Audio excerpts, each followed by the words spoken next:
Hello दोस्तों, आप सभी का स्वागत है। आज की हमारी कहानी है आसियाना आस्की का भाग 13। अनामिका को गीता जी का भेजा दूसरा खत मिला। अवनी ने खत देखकर कहा, खोलो इसे और पढ़ो, हो सकता है इसमें तुम्हारे सवालों का जवाब मिल जाए। अनामिका ने कांपते हाथों से खत को खोला और पढ़ने लगी। प्रिय अनामिका, जानती हूँ ये खत पढ़ने से तुम घबरा रही हो। तुम सोच रही होगी कि अब कौन सा सच तुम्हारे सामने आने वाला है, लेकिन यकीन मानो ये सभी सच तुम्हारे लिए जानना बहुत जरूरी है। अब तक तुम एक सुरक्षित जगह पहुंच चुकी होगी, जैसा कि मैं चाहती थी, और इसलिए मैं तुम्हें ये सच बताने जा रही हूँ। तुम मुझसे हमेशा एक सवाल करती थी कि मेरे पिता कौन है, और मैंने हमेशा कहा कि वो इस दुनिया में नहीं है।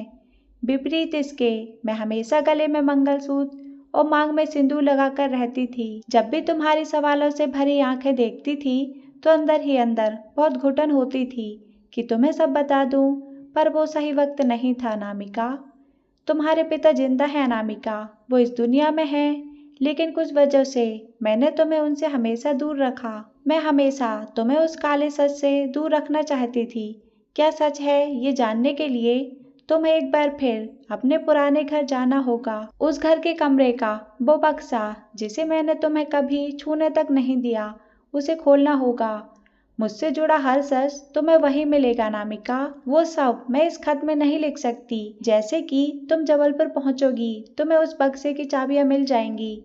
सच जानने के बाद जो फैसला तुम लोगी, उससे तुम्हारी जिंदगी का आगे का सफर तय होगा। तुम्हारी माँ गीता। अनामिका ने खत पढ़ा और अवनी की ओर बढ़ा दिया। अवनी ने खत पढ़ा और अनामिका के कंधे पर हाथ रखते हुए कहा, तुम्हें जबलपुर जाना चाहिए अनामिका। हो सकता है वहां जाकर तुम्हें सच का पता चले, और कितनी खुशी की बात है कि तुम्हारे पापा भी जिंदा हैं। अनामिका को खामोश देखकर अवनी ने फिर कहा, क्या हुआ अनामिका, क्या तुम खुश नहीं हो? अनामिका ने उदास नजरों से अवनी की ओर देखा और कहने लगी, अवनी, हमें समझ नहीं आ रहा, माँ के जाने के बाद इन खतों का मिलना ऐसा क्यों हो रहा है। हो सकता है आंटी मरने से पहले तुम्हारा सच बताना चाहती हो और उन्होंने ये सब लिखे हों। अवनी ने कहा, नहीं अवनी, अगर उन्होंने ये खत लिखे होते तो ये बिना पते के हमारे पास कैसे पहुंचते। देखो, लिफाफे पर कोई एड्रेस नहीं लिखा है, तो फिर कैसे ये खत सीधा हमारे पास पहुंच जाता है। अनामिका की बात सुनकर अवनी भी सोच में पड़ गई और फिर कहा, तुम्हें ये खत किसने लाकर दिया? कॉलेज के चपरासी ने। तो चलो फिर उसी से चलकर पूछते हैं। अवनी ने उठते हुए कहा और अनामिका के साथ कॉरिडोर में चली आई, जहां चपरासी अपनी कुर्सी पर बैठा था। अवनी ने अनामिका के हाथ लिफाफा और खत लिया और चपरासी को दिखाते हुए पूछा, भैया, कुछ देर पहले आप ये खत अनामिका को देकर आए थे, क्या आप बता सकते हैं ये कौन देकर गया था? अरे बिटिया, एक आदमी आया था, उसने खत देकर कहा कि अनामिका राजपूत को दे दो, तो हम लेकर दे आए। कौन आदमी, कैसा आदमी, कुछ नाम बताया उन्होंने? नहीं बिटिया, नाम तो नहीं बताया। अवनी ने कहा, कोई हुलिया, पहचान उसकी? मतलब कैसा दिखता है? चेहरा देखा था आपने?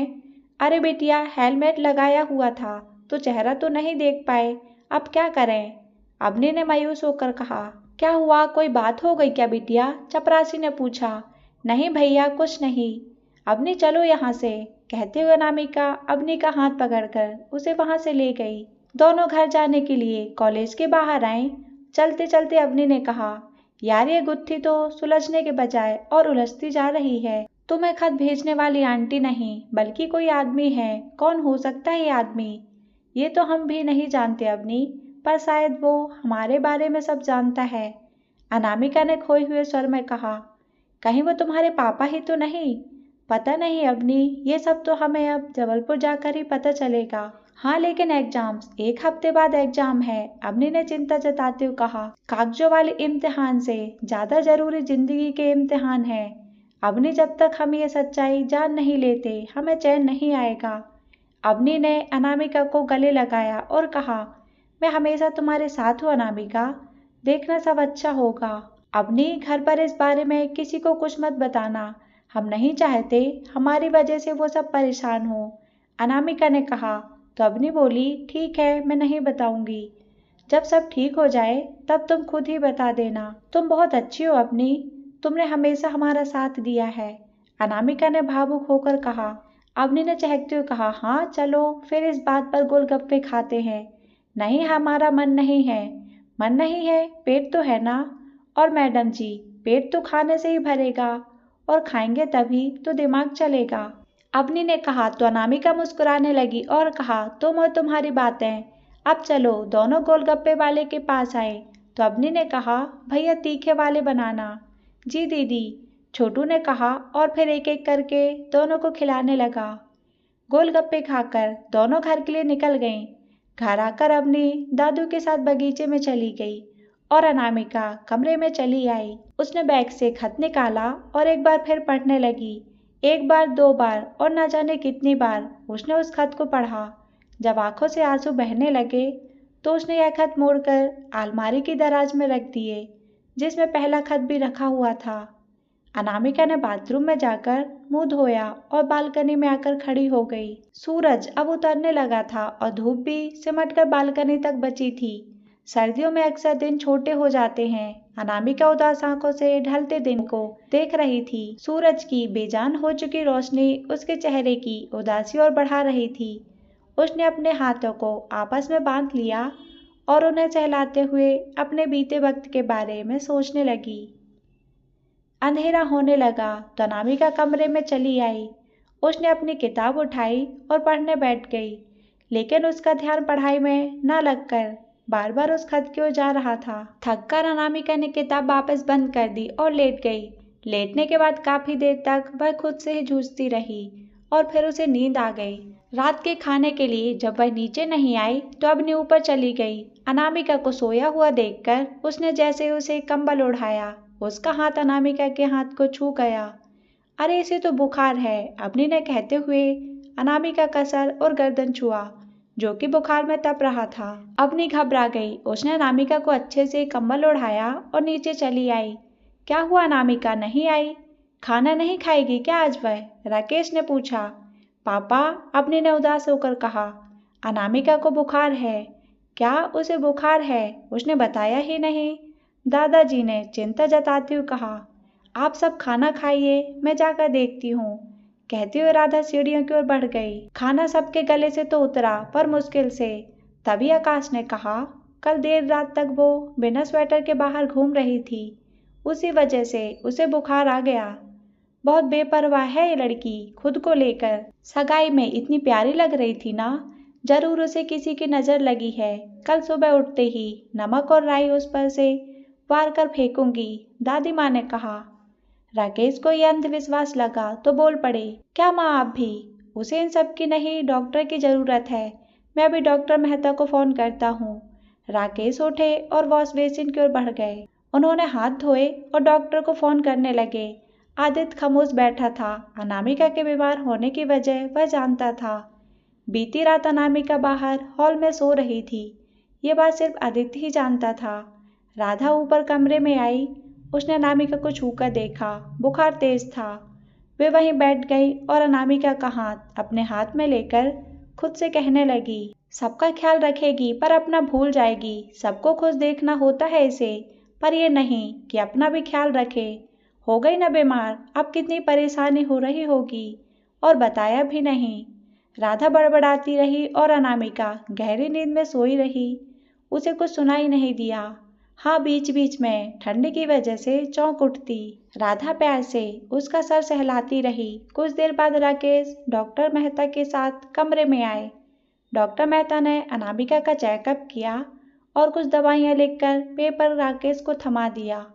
जल्दी आराम के लिए उन्होंने एक इंजेक्शन अनामिका को लगा दिया। तीनों कमरे से बाहर चले आए तो डॉक्टर ने कहा, ठंड लगने की वजह से तेज बुखार आ गया है।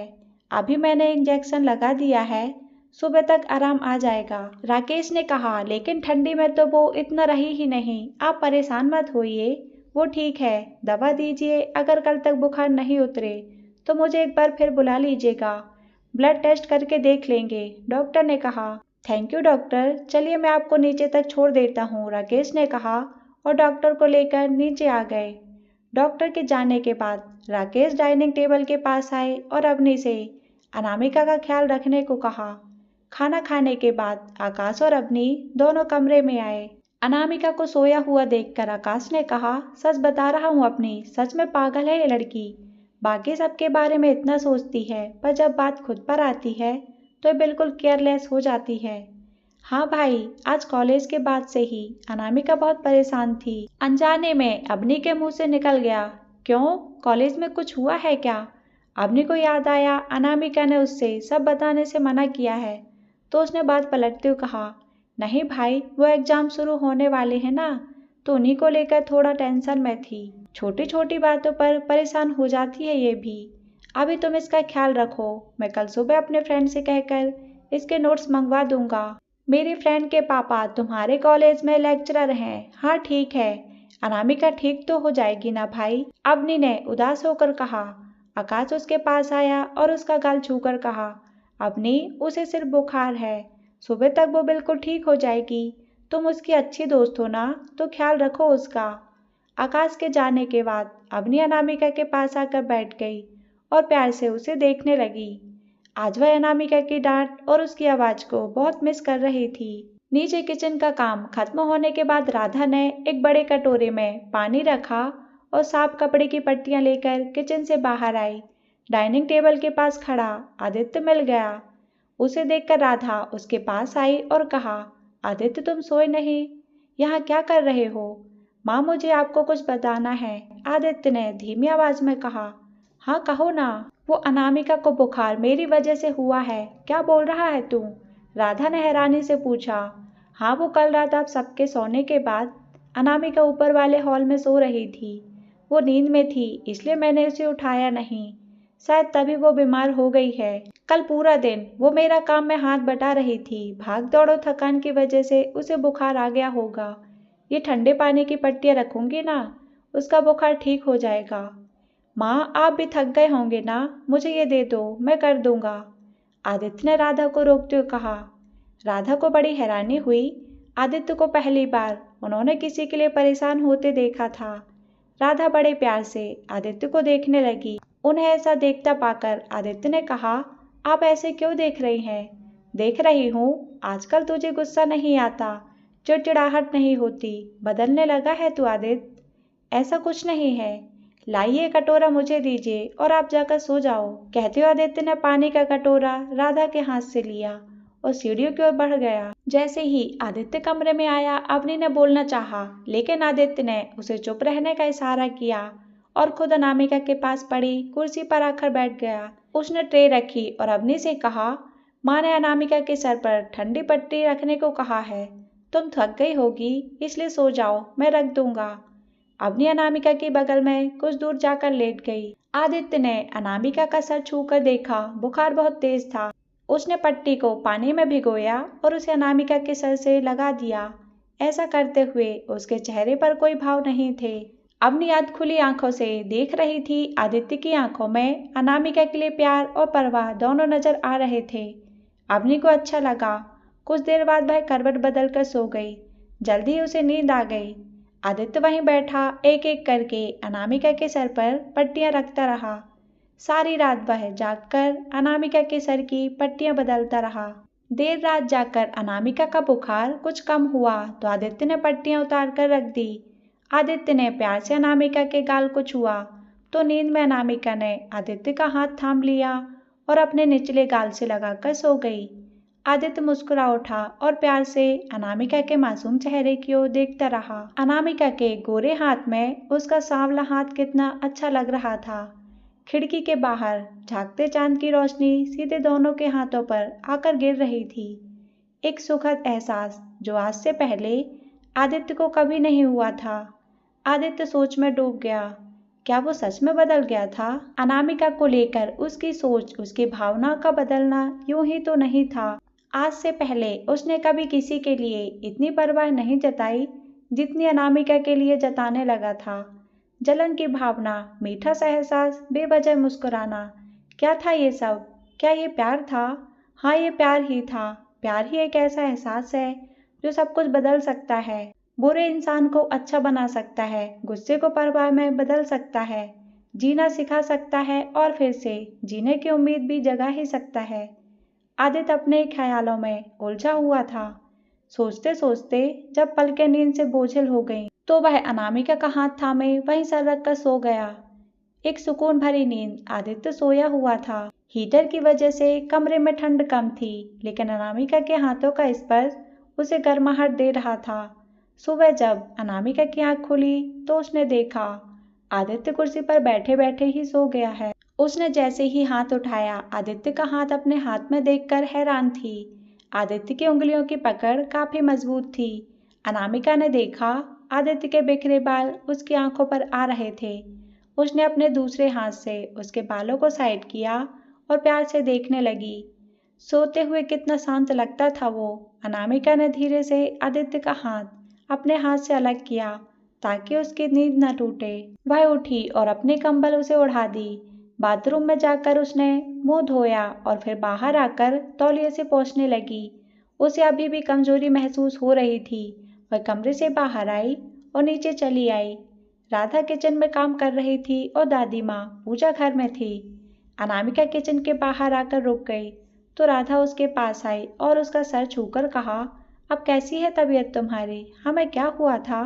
तुम्हें कल शाम बहुत तेज बुखार हो गया था, इतना कि तुम्हें होश भी नहीं था। फिर डॉक्टर ने आकर दवाई दी, इंजेक्शन लगाया, तब तुम गहरी नींद में सो गई थी। तुम खड़ी क्यों हो? चलो वहां चलकर बैठो। राधा ने अनामिका को डाइनिंग के पास कुर्सी पर बैठाते हुए कहा, हाँ तभी हमारा बदन टूट रहा था। मैं तुम्हारे लिए एक कप अदरक तुलसी वाली चाय ले आती हूँ, तुम्हें अच्छा लगेगा। अरे नहीं आंटी, अभी तो हम नहाए भी नहीं हैं, बुखार में कौन नहाता है? चुप करके बैठो। राधा अनामिका के लिए एक कप चाय ले आई। अनामिका ने चाय पी और दबा ली तो कुछ आराम मिला। वो वहीं बैठी रही। कुछ देर बाद वापस ऊपर चली आई। आदित्य अभी तक सो रहा था। अनामिका नहाने के लिए चली गई। नहाकर वह नीचे राधा के पास आई और कहा, आंटी। हाँ अनामिका, कुछ चाहिए तुम्हें? राधा ने नाश्ता बनाते हुए कहा। तो अनामिका ने कहा, हम जबलपुर जाना चाहते हैं अपने घर।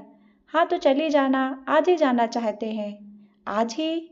बेटा अभी तुम्हारी तबीयत भी खराब है, सफर करोगी तो ज़्यादा परेशान होगी। जब ठीक हो जाओगी तब आराम से चली जाना। नहीं आंटी, हमारा जाना बहुत ज़रूरी है, हमें आज ही जाना है। अच्छा ठीक है, चली जाना, इसमें इतना परेशान होने वाली कौन सी बात है बेटा? लेकिन मैं तुम्हें अकेले नहीं जाने दूंगी। फिर आदित्य तुम्हें वहां ले जाएगा, मैं उसे कह देती हूँ। आप उन्हें क्यों परेशान कर रही हैं? हम अकेले ही चले जाएंगे। अकेले जाने देती, पर तुम्हारी हालत देखकर मुझे लग रहा है वहाँ सब सही नहीं है। सब सही करना चाहते हैं, इसलिए तो जा रहे हैं आंटी। अनामिका ने बुझे मन से कहा, सब ठीक हो जाएगा, तुम नाश्ता करो, तब तक मैं आदित्य से बात कर लेती हूँ। कहते हुए राधा ने नाश्ते की प्लेट अनामिका को थमाई और बाहर निकल गई। मुश्किल से धोने वाले अनामिका के गले के नीचे उतरे। राधा ऊपर आई, लेकिन आदित्य अपने कमरे में नहीं था। उसने अवनी से पूछा तो उसने बताया कि भाई उसके कमरे में सो रहा है। राधा ने उसे आकर उठाया तो आदित्य हड़बड़ाकर उठ बैठा। राधा उसके पास बैठी और कहा, रात भर जाग रहा था ना, चल उठ और नहाकर नीचे आ जा, मैं नाश्ता लगाती हूँ। राधा ने प्यार से उसके गाल को छूकर कहा। आदित्य उठा और अपने कमरे में चला आया। उसने गर्म पानी का शावर लिया तो अच्छा महसूस होने लगा। नहाने के बाद जैसे ही बाहर निकला, देखा फोन काफी देर से बज रहा था। आदित्य ने बाल पोंछते हुए फोन देखा। सुबह के 7 से 8 मिस्ड कॉल थे। उसने फोन वापस लगाया। उधर से एक रिंग में शुभ ने फोन उठा लिया और चिल्लाकर कहा, कमीने तेरा ये रोज का है ना, इतनी देर से फोन कर रहा हूँ, उठाया क्यों नहीं? भाई नहा रहा था। लड़का होकर तू कब से नहाने में इतना टाइम लगाने लगा? अच्छा सुन, मैंने तुझे याद दिलाने के लिए फोन किया था कि आज 9 बजे सिन्हा सर के घर जाना है, उनसे बात करने। उसके बाद ही हमें इंटर्नशिप के लिए दिल्ली में एडमिशन मिल पाएगा। सुबह एक सांस में सब कह गया, हाँ मुझे याद है, अभी 8:30 बजे हैं तो 9 बजे मुझे घर पर मिल। ठीक है बाय, कहकर शुभ ने फोन काट दिया। आदित्य ने बाल बनाए, परफ्यूम लगाया और कमरे से बाहर निकल गया। नीचे आए तो सभी नाश्ता कर रहे थे। आदित्य ने जल्दी जल्दी नाश्ता किया और हॉल के कॉरिडोर में रखे शूज पहनने लगा। राधा उसके पास आई और कहा, आदित्य जी माँ। अनामिका को जबलपुर जाना है और मैं नहीं चाहती इस हालत में वो अकेले जाए। तुम इसे लेकर चले जाओ ना। लेकिन माँ, आदित्य जैसे ही बोलना चाहा, अनामिका ने कहा, प्लीज आदित्य जी, ना मत कहिएगा, हमारा जाना बहुत जरूरी है, प्लीज चलिए। आदित्य दुविधा में फंस गया तो उसे शुभ के साथ भी जाना था, लेकिन अनामिका को वह ना नहीं कह पाया और कहा, ठीक है, तुम बाहर आ जाओ। आदित्य ने जैसे ही हामी भरी, अनामिका के चेहरे से कुछ परेशानी कम हो गई। वह वहां से बाहर की ओर निकल गई। आदित्य ने जूते पहने और बाहर आया। अनामिका आदित्य का इंतजार कर रही थी। आदित्य ने उसे चलकर गाड़ी में बैठने को कहा और खुद शुभ को फोन लगाने लगा। तभी सामने से आता शुभ दिख गया और कहा, चल जल्दी। शुभ सुन, अब क्या हुआ? शुभ ने उसके पास आकर कहा, दरअसल वो मुझे जबलपुर के लिए निकलना है। सर से हम लोग शाम को नहीं मिल सकते। साले तू फिर नाटक कर रहा है। कितनी मुश्किल से मैंने उनसे अपॉइंटमेंट ली है और तू लास्ट मोमेंट में कैंसिल कर रहा है। आई एम सो सॉरी यार, माँ ने कहा है अनामिका के साथ जबलपुर जाना है, सो आई एम सॉरी। शुभ थोड़ा रुका और कहा, किसके साथ जा रहा है? बताया ना, अनामिका के साथ। अच्छा, भाभी के साथ जा रहा है, शुभ ने थोड़ा ऊंची आवाज में बोला। चुप कर कमीने, क्या बकबक कर रहा है? और वो तेरी भाभी कैसे हुई? आदित्य ने उसका मुंह बंद करते हुए कहा, तू उसे कब कहेगा पता नहीं, पर मैंने तो उसे कल रात ही भाभी मान लिया था। शुभ ने अपने मुंह से आदित्य का हाथ हटाते हुए कहा, देख मैं मुंह तोड़ दूंगा तेरा। शुभ ने उसकी बात को इग्नोर करते हुए कहा, तुम दोनों अकेले जबलपुर जा रहे हो? मतलब साथ में कोई नहीं? ओह, खूबसूरत सफर, और ऐसे में काश वहां बारिश हो, तुम दोनों का एक दूसरे के लिए प्यार जगे और दोनों एक हो जाओ।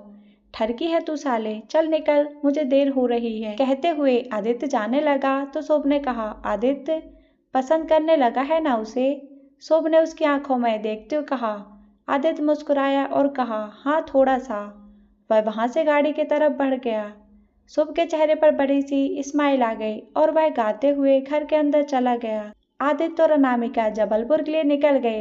अनामिका को खामोश देखकर आदित्य ने कहा, तुमने अचानक से जबलपुर जाने का प्लान बनाया, सब ठीक तो है ना? अनामिका ने खामोश नजरों से आदित्य को देखा और फिर पलकें झुकाकर कहने लगी, जबलपुर में हमसे जुड़े बहुत से सच हैं जो हम जानना चाहते हैं। ऐसे सच जो माँ ने हमसे छुपा कर रखा है, वही जानने के लिए जा रहे हैं। आदित्य ने पूछा, कैसा सच? आप सुनेंगे? अनामिका ने आदित्य को देखते हुए कहा, तुम चाहो तो, वैसे भी सफर लंबा है, खामोशी से बेहतर है मैं तुम्हारा सच ही सुन लूं। कम से कम कुछ न कुछ बोलती रहोगी तुम। अनामिका ने एक बार फिर पलकें झुकाई और कहने लगी, हमारा जन्म जबलपुर में हुआ था। जन्म के बाद से ही हमने आसपास सिर्फ एक माँ को ही देखा था। उन्होंने बड़े प्यार से हमारा नाम अनामिका रखा, लेकिन हमारे नाम के आगे राजपूत हमें हमारे लिए उलझन भरा ही रहा। हमारी माँ ब्राह्मण परिवार से थी और हम राजपूत को समझ नहीं आता था। जब भी हमने माँ से पूछा कि ऐसा क्यों है, तो उन्होंने हमेशा हमसे एक ही बात कही, वक्त आने पर सब बता देंगे।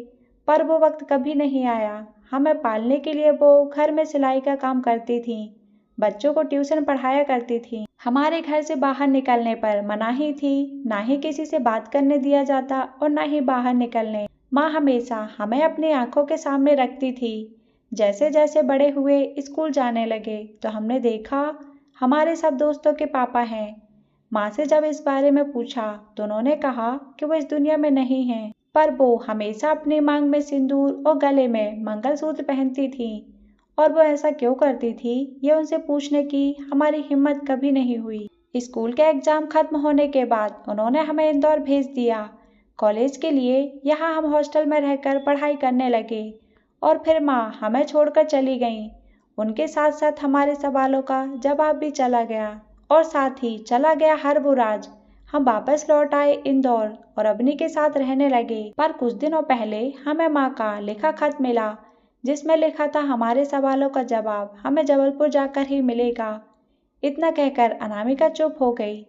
आदित्य के चेहरे पर उदासी घेर आई। उसने महसूस किया अनामिका की जिंदगी में बहुत गम थे, ऐसे घाव जिन्हें छुपाकर वह हमेशा सबकी खुशी देखती रहती थी। आदित्य ने गाड़ी थोड़ी धीमी कर दी और अनामिका की ओर देखकर पूछा, तुमसे एक बात पूछूं?